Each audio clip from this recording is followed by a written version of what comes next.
Hey guys, so just got done eating a little lunch. Hadn't run any loads today.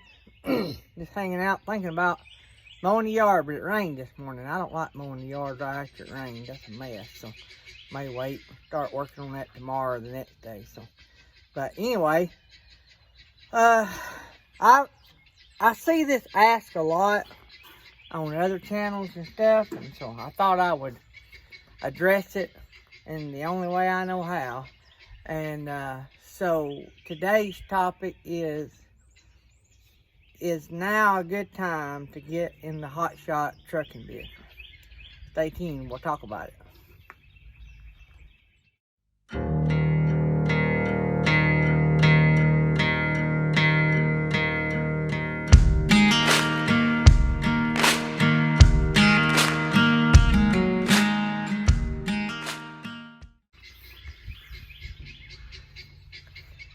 Alright guys, so don't forget the links in the description.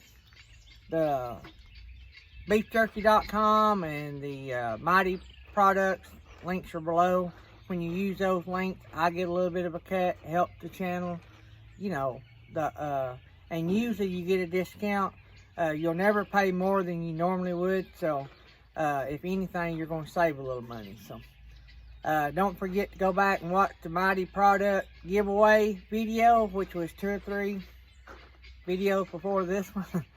And you'll have to watch the video to see how you get entered for a chance to win that Mytee Products giveaway we're doing. So go back and watch that. Please like the video, subscribe to the channel, and click the bell outside the subscribe button. That's free, and it helps the channel a lot. So, alright guys, it's now, with everything going on and fuel so high, it's now a good time to get in the hotshot trucking business. Well, that depends. We had somebody comment before on the factoring thing. There's a lot that goes into that. You need to have money in the bank when you start. The guy that made a comment on the factoring video, it was great. It was a great comment. Talked about don't spend the money on the factoring. Keep that money, and you need a little bit of a nest egg before you start anyway, and you should be able to weigh that out. Some people can do that, some can't. There's different views to that, and I respect his view, and that's something you sure could do, you know, if that's something you wanted to do.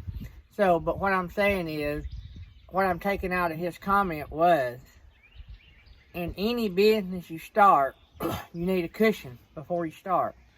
And you say, well, it takes everything I got to get into the business. Well, you don't need to get in the hotshot business. If you ain't got a pretty good nest egg to take care of unexpected things, you're going to wind up with a lot of credit card debt if you don't watch it. It can happen that quick. So, is it a good time to get in the hotshot business? Well, do you have a cushion to start with? Do you have the right equipment to get going? And do you really know what you're doing? Have you researched the business? Hotshot business, no different than any other business. If you don't know what you're getting into, it ain't a good time to get into it. I spent a lot of time researching what I'm doing and what I was doing before with the campers and the boats and stuff like that. I done a lot of research on it. I had friends in it, so I had a lot of my questions answered before I got in it. I knew what I was getting into before I got into it.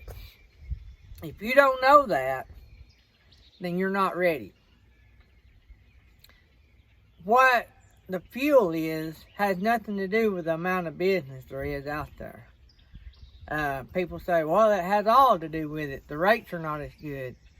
Well, I don't know of a single hotshotter out there right now that has not included the fuel increase in what the minimum they're willing to take. That's with any business, anywhere. Anybody that says they don't, I'm not going to say don't believe them, but they need to be doing something different. That's just my opinion. I've run this business like I've run every business we've ever had, and every business we've ever had, except for one, has been successful. And you can't make people buy from you. You know what I'm saying? So you're not going to win every time. But I have a cost, I have a markup, and that gives me my total price. And then I add what I want to make off that. So, you know, we talked about that before. What is a good rate? So if you set all that up and you've researched the market, like I just said, research the business, you're going to know about what the prices are going right now.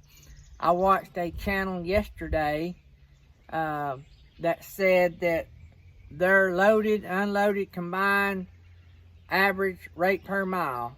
Now that was both ways, loaded and empty, because you don't have many. If you run like I tell you, where you stay out 2 or 3 weeks at a time, you're not going to have much deadhead miles. But he included loaded and deadhead was 237. Now that was his. I'm trying to think of the channel name, but if I think of it, I will share it with you. But his rate, loaded and empty, for that 1 month was 237 a mile, which is quite a bit more than what it was, I think, when I got into it. I want to think when I got into it, the average, I think, was in the 220 range. I was running loads in the 230s and 240s then, but people still were running in the 220. And this was September of last year. I run load that paid a lot more than that, but I'm just saying that was some of my lower rates that I got paid. That's what I made then. Now I'm going to talk about what I make now. Remember, we talked about that. When you get hooked up with a company and they're giving you a lot of loads, you keep that between you and them. I don't care. Friends, no friends, family, no family, whatever. You don't, it's too competitive as it is. Don't give them an edge. That McDonald's Diet Dr. Pepper was stout. But, so if you've researched the business, you got your cushion, you got the right equipment, then you need to be either knocking on doors or looking at load boards or talking with friends and letting you look at their load boards, so you can sort of see where you want to run and what kind of load you want to run, and see if that is a fit for you within your margin. Or you can get a dually, one-ton dually, and lease your dually out to a company and let them handle all that, and talk with those companies. And that may be how you want to start if you want to get in the hot shot business. You may want to lease on. That's what I did. I leased on with Horizon Transport, and if any of y'all want that contact, I pull boats, campers, and boat trailers and stuff like that. So the pay wasn't the top tier, but you only had a truck, and then they had their own load board, and they do things a little different down there now. So I don't want to get too involved, because they actually sent me an email here a few weeks ago and asked if I would be interested in coming back and leasing back on with them. I left on good terms, and I had a good experience with them. But it's a great place to learn, and it's a great place to make money right out the gate, because they have loads. So if you're interested in that and you want to learn the ropes of weigh stations, permits, and just running across country, learning the ELDs and all that, if you're a Class A guy, CDL guy, that's a great way to learn about all that. They've got people in the office you can call nearly any time that will help you. Not only that, if you want to lease on with Horizon, I can hook you up with my friend KT, and if you'll sign up with him as your referral, he will help you. You'll be getting somebody with over 1 million miles with the company that will be, you know, all you gotta do is text him. He helped me a lot. I called him a lot of times because you have issues with campers and all that kind of stuff. Permit, he's got all those answers. And if he don't have the answer, he knows who does. So leasing on might be a good option to start with if you're just starting. Matter of fact, I would probably suggest that, unless you've got some insight somewhere, and you're going to be able to start out hauling immediately. I was on my own, well, leased out and on my own flatbedding for 8 or 9 months before I bought my own trailer and started my own. And I was ready to be home more, or at least in the South more. And so I just made a move to do my own thing. So, and I was staying busy pretty much until I got this deal. And so busy enough. So when you look at all that, and you research the market, you sort of shop around, see what the rates are, you know what your expense is going to be, so you know what you're going to have to make per mile. You're willing to be gone 2 or 3 weeks, or you have something else lined up that's a better gig, and you've talked to more than a handful of people that do it already, that can give you real life experience.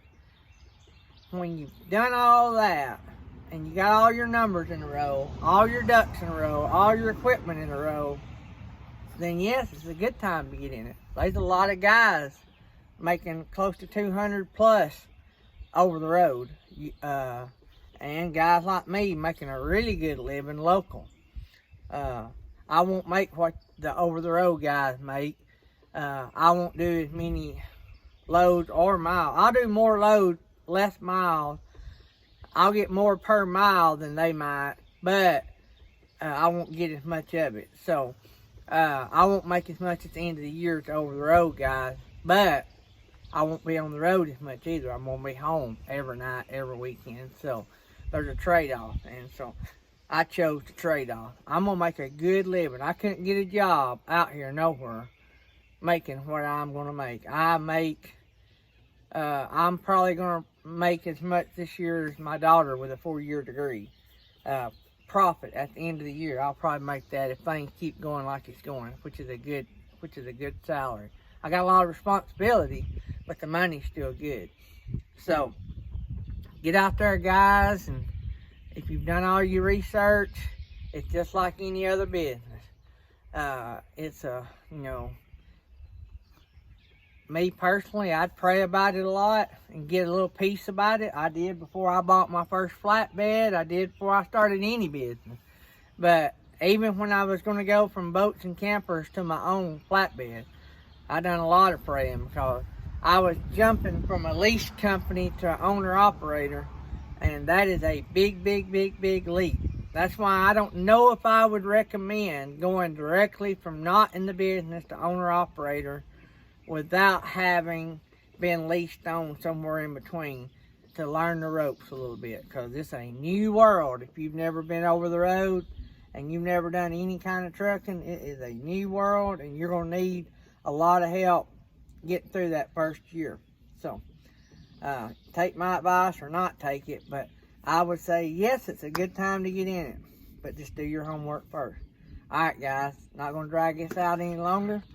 I'm going to enjoy the rest of this Diet Dr. Pepper and enjoy my day off, and I might break out the lawnmower if the sun stays out and dries the grass. So remember what I always say, if you want to have a safe trip, you got to start out doing safe things. Inspect your truck, your trailer, and your equipment. Love you guys. Have a good one.